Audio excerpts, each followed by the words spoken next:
Sinasabi ko na nga ba? Ikaw na babae kang malandi ka! Malandi ka!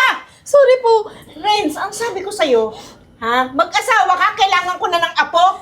Pero mamili ka naman ng babae, hindi sa hampas lupang gaya niyan. Kimay natin yan eh! Mamahal ko si Eden. Ano ba problema kung katulong siya? Anong mahal-mahal? Hindi pa pwede ang ginagawa ng yan. Hindi ka ba nahihiya? Ha? Malalaman naman kamag-anak natin, pumatol ka lang sa katulong? Parang wala nang ibang babae.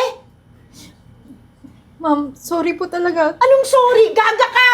Mula sa araw na to, wala ka ng trabaho! Lumayas ka na dito! Lumayas ka! Lumayas ka! Ma'am, sorry po talaga. Huwag niyo po ako tanggalan ng trabaho. Kailangan ko po yung trabaho ko. Gaga ka pala eh. Gusto mo palang trabaho. Ba't may trabaho ang inintindi mo?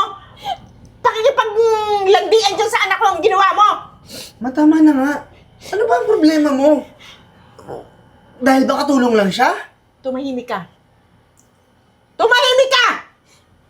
Pag hindi mo ako sinunod, tatanggalan kita ng mana. Pabayaan mo lumayas yung babae yan. Lumayas ka, mag-impake ka na!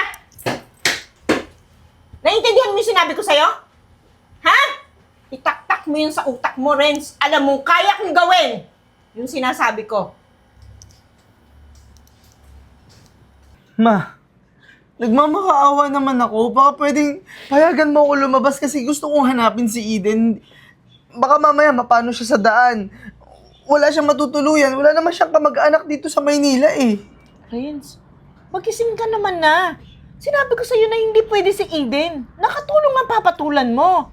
May opisina tayo na dapat mong intindihin. Doon ka tumutok sa pagtatrabaho. Renz, matanda na ako. Yung opisina natin napapabayaan na. Hindi ko na alam kung ano nangyayari. Kung nalulugi na ba o ano.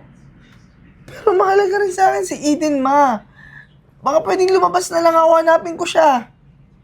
Si Eden ay isang katulong lang. Kaya nun ang buhay niya at pabayaan mo na din. Naintindihan mo? Darating ang panahon, Renz, maiisip mo rin yung sinasabi ko na tama yung naging desisyon ko. Pabayaan mo na siya. Good morning po. Kayo po yung mag-final interview today, right? Ako po yun. Wait na lang po tayo ha, kasi yung boss ko yung mag-interview sa inyo eh. Parating na rin po yun. Sige po. Hello, Nathan, you look like my daddy. Are you my daddy? I saw your photo on my mommy's wallet. sir, pasensya na po ah. Ganyan lang po talaga yan, masyadong playful. Pero mabait na bata yan. Do you wanna play? Yes. Peekaboo. Can we come? Yeah, this is Ryan? Ay ma'am, dalhin mo na si Nathan sa labas. Come, Nathan.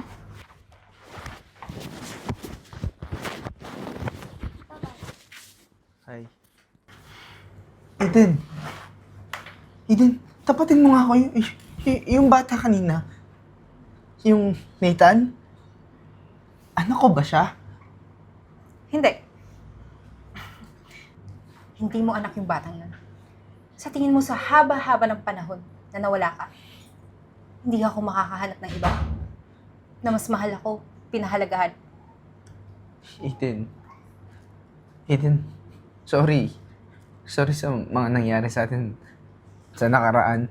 Pero, kaya ako nandito kasi naghahanap ako ng trabaho. Sarado na kasi yung negosyo namin.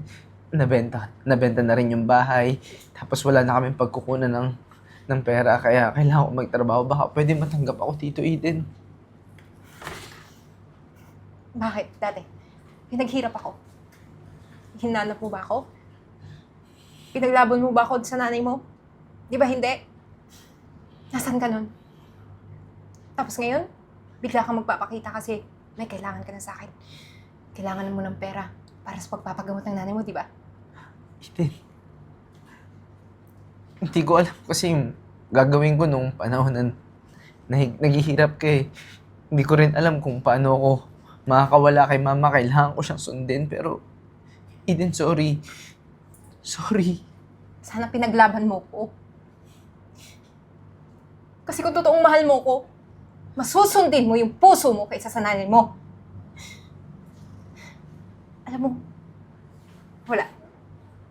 Wala kang matatanggap ng trabaho dito. Hindi mo rin deserve magkaroon ng trabaho. Mas gugustuhin ko pa. makita ko kayo naghihirap ng nanay mo. Kaya pwede ka nang umalis. Sige, aalis ako. Tsaka naiintindihan ko yung sakit na nararamdaman mo. Pero sana dumating yung araw na mapatawad mo ako.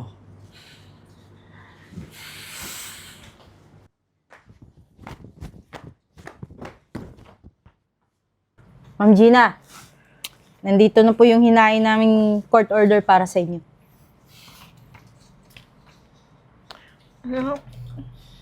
Ano na mangyayari sa atin ngayon? Masan tayo titira?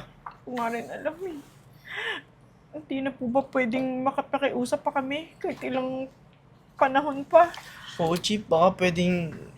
Hindi kasi namin alam kung saan kami pupunta. Baka pwedeng i-extend mo muna kahit 3 buwan lang. Makahanap lang kami ng lilipatan. Pasensya na po kayo, pero may hanggang bukas na lang po kayo napalugit para tumira dito. Kapag hindi kayo nakalis, idadaan namin to sa persahang pagpapaalis sa inyo. Oh, sige na po. Aalis muna ako. Darating na rin po yung nakabili dito sa bahay na to. Vince, paano na tayo? Hindi ko alam saan tayo pupunta. Hindi ko na rin alam eh.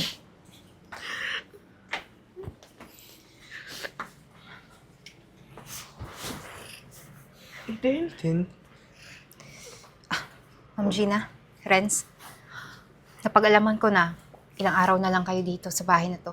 Kaya naisipan kong ako yung bumili. Ikaw ang Siya yung nakabili? Opo, Eden, nakikiusap naman kami sa'yo. Kahit ilang panahon lang, hindi kasi namin alam kung saan kami pupunta ni Renz.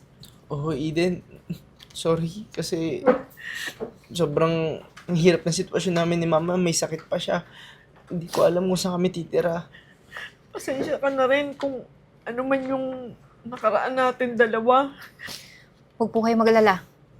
Binili ko to para sa ama ni Nathan. Kahit kailan na gusto nyong tumira dito, okay para sa akin. Anak mo, Renz? Opo, ito po yung bunga ng pagmamahala namin ni Renz dati. Nathan, punta ka sa lola at daddy mo. Eden, Naku, ikaw na pala yun. Ang pogi-pogi mo, kamukha ka ng daddy mo nung maliit pa siya. Cute. Lola, Daddy, I'm happy to see you again, and we're gonna be a happy family forever. Nakakatuwa naman ng batang.